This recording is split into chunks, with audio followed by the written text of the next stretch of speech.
the deep, deep South, gone to Brown University, created his master's thesis, and then I spoke French fluently, read French fluently, wrote French fluently, and they saw someone with a lot of education. They also saw a man that knew how to act, knew how to respond to the world in the world of that world that I was moving in.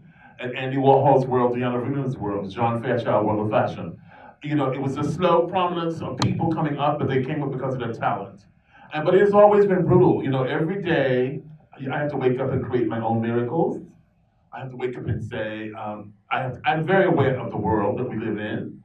And it's just a brutal world out there for a black man. And I say a black man in any field, but particularly if you're not a CEO or the head of a CEO or something like that, it's a very, very brutal world. And I've always lived a brutal world in the world of fashion. I mean, is it the interpersonal? Is it the... It's a subtle racism. It's the racism under the epidermis.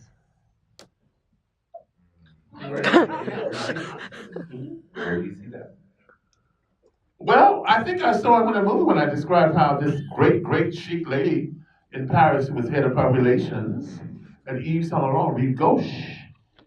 She was a very educated woman. She was an heiress. She was from South America. She lived in the Place Athénée. For years, she wasted her fortune in the Place Athénée. But she was the public relations director of Rive Gauche.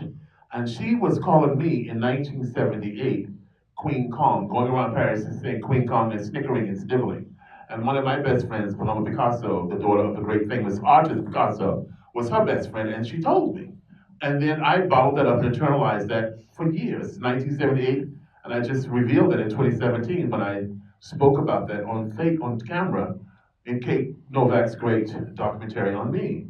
So those kind of things I had bottled up for years and years. Another kind of thing I bottled up is when one of my bosses came to the Paris office and said, the rumors are you slept in every designer bed in Paris.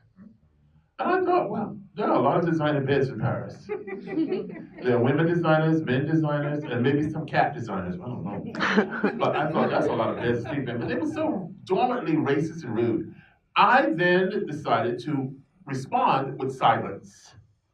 And I didn't cause a scene, I didn't scream, I didn't use the F word to this man, I didn't just make a big, big dramatic scene. I could if I wanted to. You know, I could be very dramatic, very kabuki. And I then decided to go out of the office, and I went to the Madeleine Church, which is a famous, famous historic church in Paris. It is a church that looks onto the Place de la Concorde. It is a church where Coco Chanel was funeralized. It is a church where Charles de Gaulle was funeralized. It is a church where Marlene Dietrich had her funeral. And I sat there alone in the empty church, thinking, meditating. It's a Catholic church. Then I went away for the weekend to Deauville, which is a friend's house. And I decided that this man had just said something so hateful and nefarious to me that I couldn't accept it. And the best thing I could do was to resign from Ms. Daily. And I went back to the office on Monday. I wrote my letter of resignation. I took the letter because I was smart enough to know I just couldn't be a black man in Paris resigning. So I took the letter and had it notarized. Somewhere I have this notarized letter, a copy of it, because I was going to have the people saying, well, you know, we had to let him go because he was not turning in the petty cash receipts, or he wasn't returning the samples. But you know, they will take you down when you're a black man. And that's what I mean by the chiffon trenches of brutal. Thank you.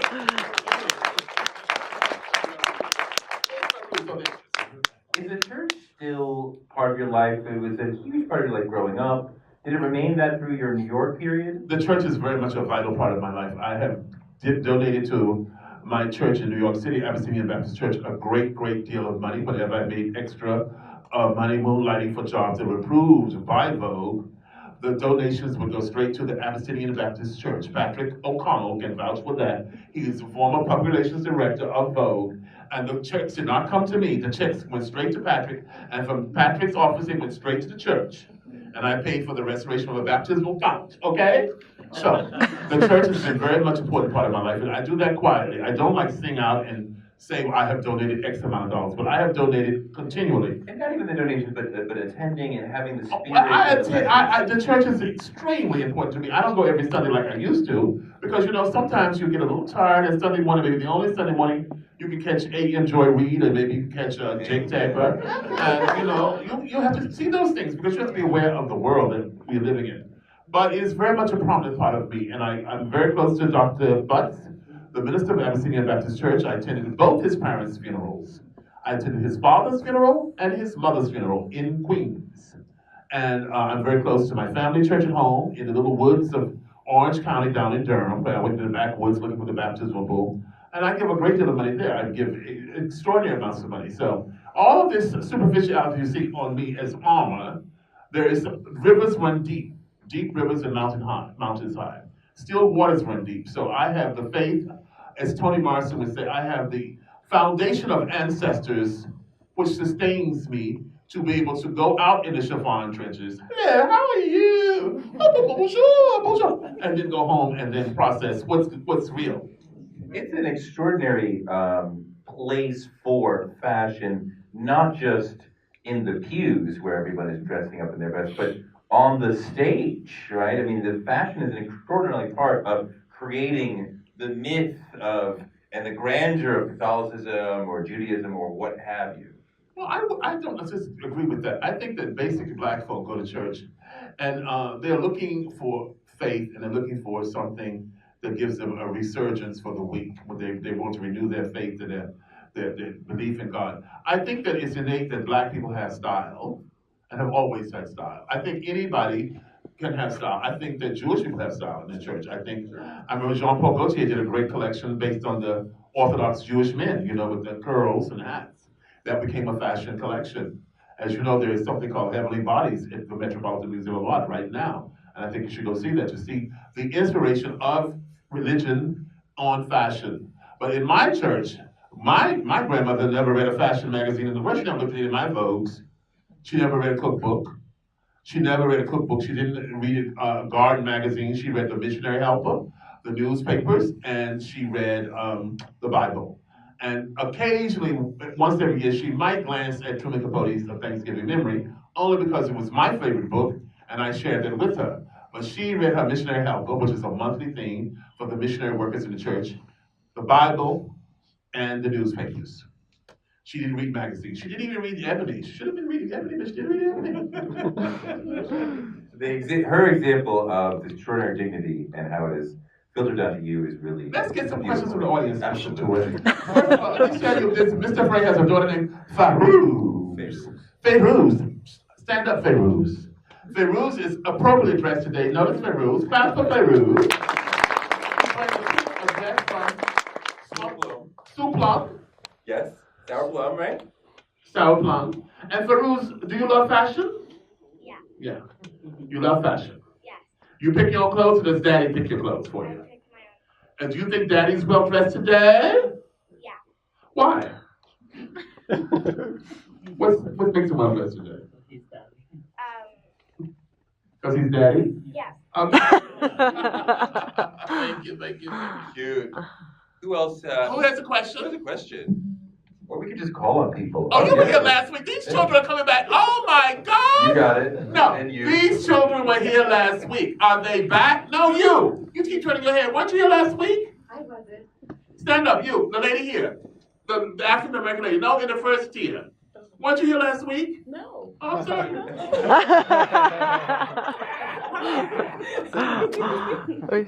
So I have lots of questions. One question is, what has been the reaction of the fashion industry to the documentary?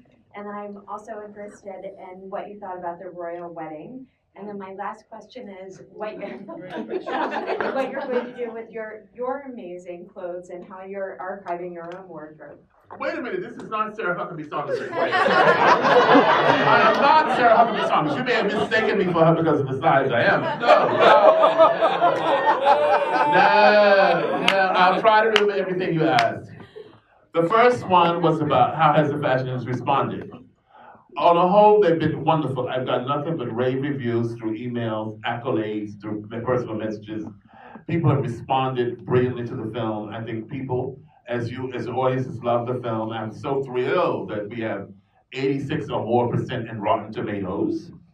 And I think it's a very wonderful thing. And I think we inspire young people, as we do Farouz, And I want to inspire young people to continue to be and pursue their dreams. And the second part of the question, which I remember brilliantly, and I will respond to it as best I can, is that the weekend of the royal weddings, I said this once in Schomburg, and I'm very emotional about this. We bury children who've been killed in public schools. People go and bury their children on weekends, and the English have royal weddings that are inspirational, that become symbolic and iconic of something very, very wonderful. The royal wedding of Prince Harry and the Duchess of Sussex. I will not call her that, Torre. She is the Duchess of Sussex. The Queen has made what do you call it, a crown, a crest for her. Right? A crest? What do you call it? A crest? Yeah, Jenny? And I think that royal wedding, I didn't wake up to look at it at 4 o'clock. But as I read the things online and looked at all the pictures, first, Hubert de Givenchy, who I knew was a great designer in Paris, he just died earlier this year, would be turning over his grave. He'd be so thrilled that Meghan, Duchess of Sussex, selected a beautiful, simple, elegant Givenchy dress. The dress had all the pure lines. It was elegant. It was appropriate. The veil, the borrowed diamonds, everything was scintillating, yet very fascinating, yet very teleoptic. Secondly, the Duchess of Sussex did not forget her roots. She did not forget from whence she came. She may have had a white, biracial daddy, black mama. Her wedding fused all the culture that she grew up and knew. She had a black cellist, 19 years old. She had black choirs and a black choir director who probably made her own Dolan sleeve dress.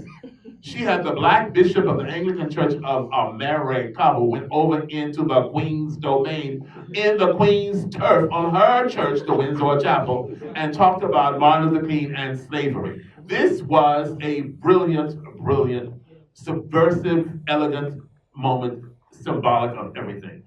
This lady will go far.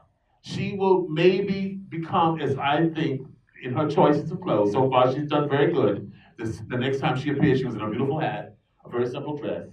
She could become the new black Audrey Hepburn.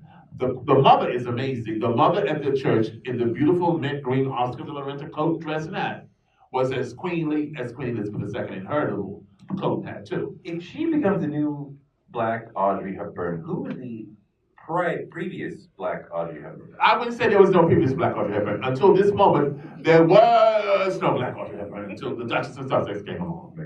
You must remember, you have to go like A, B, C, D. I'm aligning her choice of dress by choosing Givenchy because Audrey Hepburn always wore Givenchy or Givenchy.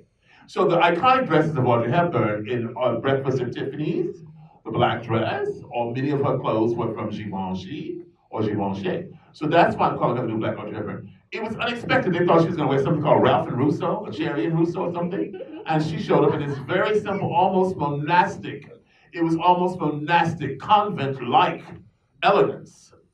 Thirdly, for your question, I don't know how I'm archiving my caftans. Some of them are somewhere, some of them in storage at Vestry up in White Westchester. Some of them at Guard Robe, Guard Robe is a very prestigious company that takes care of people's clothes. Some of them in North Carolina at my grandmother's house, some are in Westchester. But I have a mental picture of most of my clothes. So when I want to wear something, I can go into that room that was a bedroom that's been turned into a storage room and pick it out. 3-pronged question. You had a question? No, the man in the blue shirt. All right, the man in the blue, you got it. Thank you, Ted. Thank you. I just want to say thanks so much for just making yourself available for this film. It was so really wonderful to watch. This is my second time seeing it. I really enjoyed it. Oh, thank you. Thank you. I wanted to ask you about your experience at NCCU because I didn't feel like that was covered in the film, and I thought that must be an interesting period of your life as well. Well, At North Carolina. yes. It was a very interesting time because I studied French in high school on 4 levels. I did level 1 through 4, and then I went on to NCCU to major in French. And I loved my French teachers, and I had the most beautiful French teachers. And from my being excellent in French, that's why I got the scholarship to go to Brown to get my master's degree. And I was going to go on and pursue my PhD, but I came to New York. But NCCU was a very important part of my youth. What do you think about the choice between HBCUs and majority white colleges for people. Say it louder, please speak up louder. What do you think about the choice between HBCUs and majority white schools for young people today? HCCU. Black schools. Historically black colleges. Black colleges. I think this is important. I think that, it's a very important part of the tradition of black people to seek out the finest education. There's Morehouse, there's Fisk, Spelman. I have a lot of friends that graduated from Spelman, Fisk, Morehouse, and they have great careers. And I met very wonderful people at Brown who had been to undergraduate schools. My best friend had been to Fisk, that's in Tennessee, right? There's Senator Kamala Harris went to Howard. Who? Senator Kamala Harris. Yeah. Fisk and Howard and all of that. So it's very important to seek it out. And there's a great tradition in the black schools. Wilberforce, was that a black school? Yes. Was it not? Yes. Yeah. Wilberforce. Tori, did you know that? What? Wilberforce. Who are some of the men who have shaped your sense of style? Dr. Martin Luther King Jr. for the white shirt. Beautiful. Impeccability on Sunday morning, because that's what we all did our best. We had our Sunday best go-meeting for church clothes. And Martin Luther King was a great inspiration, not only for what he wore, as what he stood for, what he believed in, nonviolence, and his writings. I mean, it's style. Dr. Martin Luther King, I'll still say it again. Who else? James Baldwin, Truman Capote, of course. He had Pierre Cardin fur coats. I mean, Truman Capote, I think, was successful, of course. He shopped at Pierre Cardin, Gucci. So he was walking around with Lee Rags and with Gucci and Pierre Cardin fur coats. I really was inspired by Jimi Hendrix because I was young and I wanted to look like Jimi Hendrix or Ike Turner behind Tina Turner with those big belts and those fabulous bell bottoms and vests. I mean, Jimi Hendrix. See, this says to me Jimi Hendrix and Ike Turner. This does not say to me Baldwin and Dr. King. This says to me André Leon Talley. I must say that Jimi Hendrix was a very big inspiration when I was growing up. Jimi Hendrix, I loved the way he dressed. I thought it was extraordinary. He was young, and I loved his sense of liberation. And I also loved his music, I thought his music was very, very cool. Ike Turner, Mick Jagger was very inspirational. Mick Jagger was one of the first men to wear a dress over pants. In England, a dress was designed by Mr. Fish. And I thought that was very remarkable that he was a man on stage with a white dress on. So there you are. Also, I was very influenced by the great, great poets. Charles Baudelaire. I love the way Charles Baudelaire looked in photographs. Of course, he was dead by the time I came on. But his photographs were extraordinary. Frederick Douglass, a picture of Frederick Douglass. I never get my hair that big, He has huge hair. Couldn't get the hair that big, but I love the way he looked in photographs. Very noble, very elegant. So these are the people who influenced me. Who else put the question? Yes, you in the white shirt, and then we'll come over here. Yeah, you got it. In the back? Yeah, in the back. Thank you, Andre. That's a really generous tome, I think, to your life's work. So thank you for sharing the You're welcome. My pleasure. I wanted to ask you two questions if I could. I know they might be a little challenging, but I wanted to know, what advice would you give your 21-year-old self heading off to Brown today with hindsight? And if you have any regrets? Very good questions. What advice would I give myself when I was headed off to Brown? I didn't think about anything. I was going to Brown. I was a little bit scared, but I was confident to go there. I went up to Brown from North Carolina by train. I went by train. Can you imagine? I went to Brown by train. What? 2 days? Oh, it took 1 day. Overnight. It didn't take 2 days. But I had my uncle get on the train with me from Raleigh, Durham, and then he got off in Philadelphia because he lived in Philadelphia. And I went on to Providence, Rhode Island, by myself with all these cardboard boxes. I had about 4 big cardboard boxes. Can you imagine me shuffling them in and out of the train? Can you imagine? But I was very confident I was going to a new life, a new beginning. I was very confident, and I was doing the same thing that I did in Durham. I wore lipstick on my temples because I was aping Naomi Sims, and I put Vaseline over the purple Estee Lauder lipstick, and I wore vintage clothes. I wore thrift shop clothes, pleated shirts, gaucho pants a bit like you, cut off sailor pants that's above the ankle. I wore Oxfords with high heels, a little bit of a Cuban heel. And I just went off to Brown to my courses, and it was fine. I have no regrets. The only regret is perhaps that I should have been smarter about branding myself and making money. That's the only regret I have. I have no regrets to this day.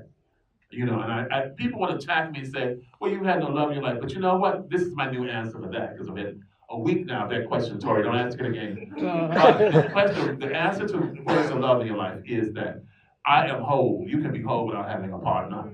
Okay? And I have more room in the bed I can stretch out myself. I have more room. Yeah,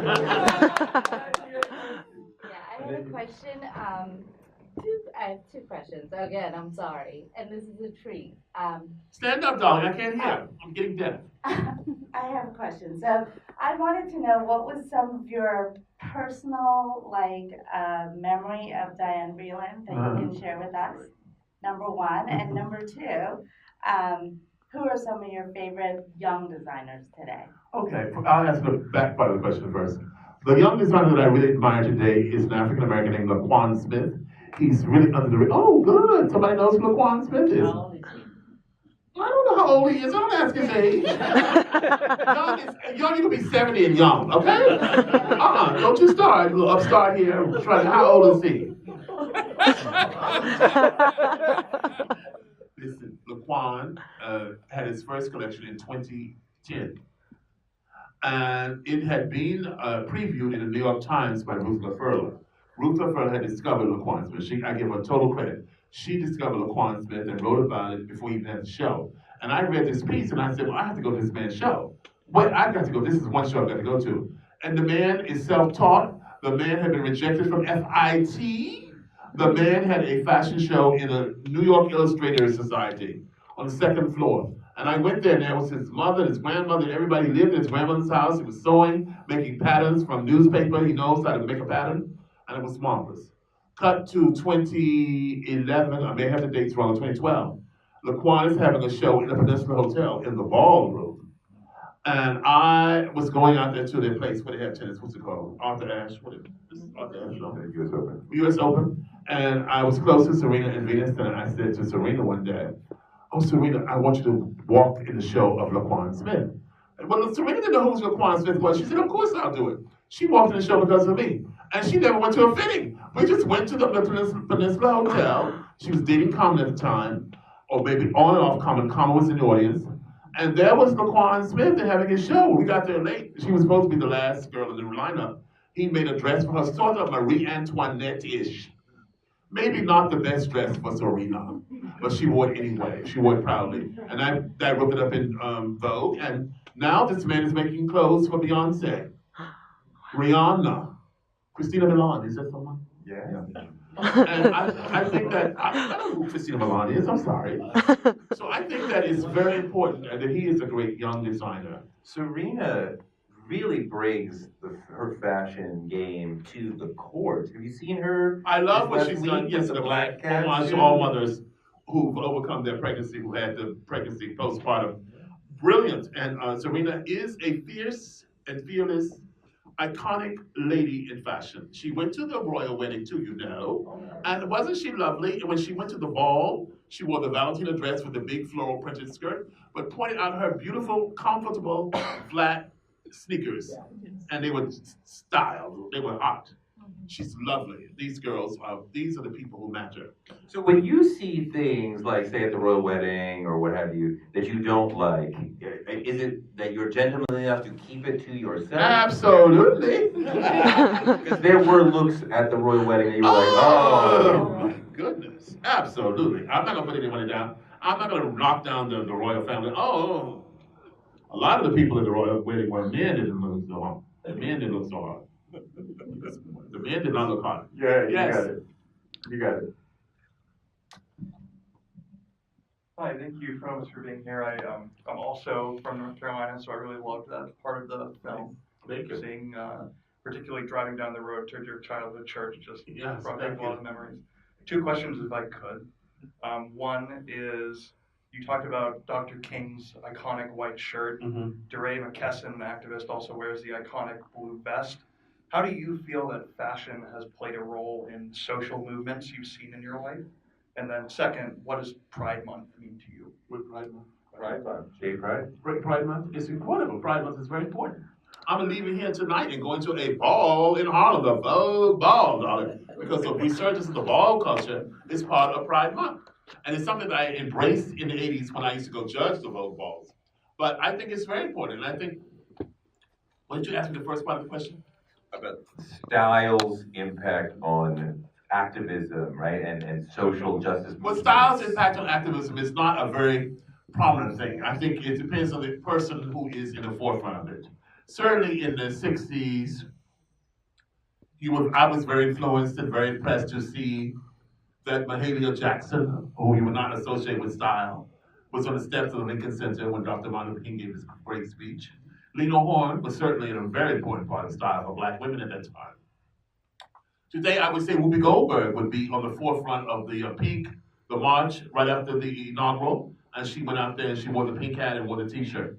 People, activists are somehow, their style, their personal style relates to the movement in terms of where they are and what they do and what they say. Madonna would certainly be a very powerful force in the movement.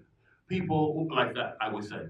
But I don't think fashion plays a big role in activism. I don't think it's played. I think what is important in activism is the person's fierce belief in the policy. Someone over here had a question. The lady first. Lady, stand up. You got it, and then the gentleman, whoever he is. All right, we're gonna get you. We're gonna get you. We'll get to you. Don't worry. Be patient. I just can't thank you enough for coming out. Thank you so much. It was truly enjoyable watching your film, and it was so touching. My only question is, are you going to do another podcast or Radio Andy show? Baby, oh, thank you for saying that. I love both of those shows, and I listen to Oh, we got to get a podcast going. You need to. You really Listen to me. Yes. Andy Cohen, Radio Cyrus, Yes. came to me. It was his idea to do a radio show. I didn't even have a thought about that. And I said, yes, I'll do a show. And so he says, we'll go up and make the deal. And the deal was, I signed the contract to do 6 episodes on spec. I did the 6 episodes. Whoopi Goldberg, Wendy Williams, Tamron Hall, Zach Posen, Norma Kamali. Who was the other person? It was 6, I can't remember. And these were wonderful. And I was in California. And someone says, when are you going to do a full frontal on Cyrus? But so when it came time to, Serious. When it came, thank you, Tori. When it came time to sign the deal, to start the show in the fall, they said, oh, we're going another direction now. We've decided not to do it. And I said, thank you very much. But someone needs to write to Sirius and tell them. I wanted to tell you that every day people call in and tell Andy to keep your show going. So. You should call it every day. That's a movement. That is a movement, y'all. Thank you so much for that question. Okay. First of all, to both of you, I'm a big fan of both Thank of you for recognizing who he is. Yeah. You both are an inspiration as a young black man in America. I have just a quick question regarding when you see Black America in terms of where we used to dress traditionally was more of a clean look, more formal, but now today we look at a lot of the way that people dress, it has diminished. What do you think? What do you think is the reason for that? I think it's great the way people are today. Fashion is liberating. It has liberated itself. Today you can be fashionable in anything you want. I've always said, Tory, when he was on his show, he used to wear suits. But now Tory is very, very well dressed, and his daughter just said, in his sneakers, his hot sneakers, his jeans, and his lumberjack shirt. You are fashionable in your choice. You are not, fashion is not dictated to you by magazines, by influencers. It's what you feel you want to wear, what you want to express. And I think it's cool today the way people look in the world. I think you can wear a bikini into work. I think a girl can wear bikini as long as she has the same coat on with. And that having been said, you can wear bikinis to the office, you can wear halters, you can wear ball gowns to the office. It's who you are, it's who you want to express. You can look like Tinkerbell and be brilliant. Mm-hmm. But in terms of where we were more, we're cleaner. You had the hats and things, but now you have the saggy pants, things. Well, the saggy pants below the butt is not exactly my favorite look. But what do you think has caused that? What do you think? What do I think of who? What do you think has really caused that? I think it's caused by a kind of disruptiveness and a kind of aggressiveness and anger and disquietude with the culture itself, with the violence of police against black men, the culture of the neighborhood, the culture of the hood and everything. But that is not to be poo-pooed upon. As I said, everyone can express themselves through fashion, and starting at a young age, as is this young lady here, the daughter of Torre. Indeed. Thank you so much for coming out to see the film, or to see it again in several cases. Thank you so much, Terry. We ran out of time. There's another audience. audience that wants to come in and see the film. Andre, thank you so much Tori. once Thank you again for for your doing time. this. Thank Give you. it up for the fashion. Thank you. Did you love the film? Thank you so much. Thank you, Congress. Thank you, Congress. All right. Okay.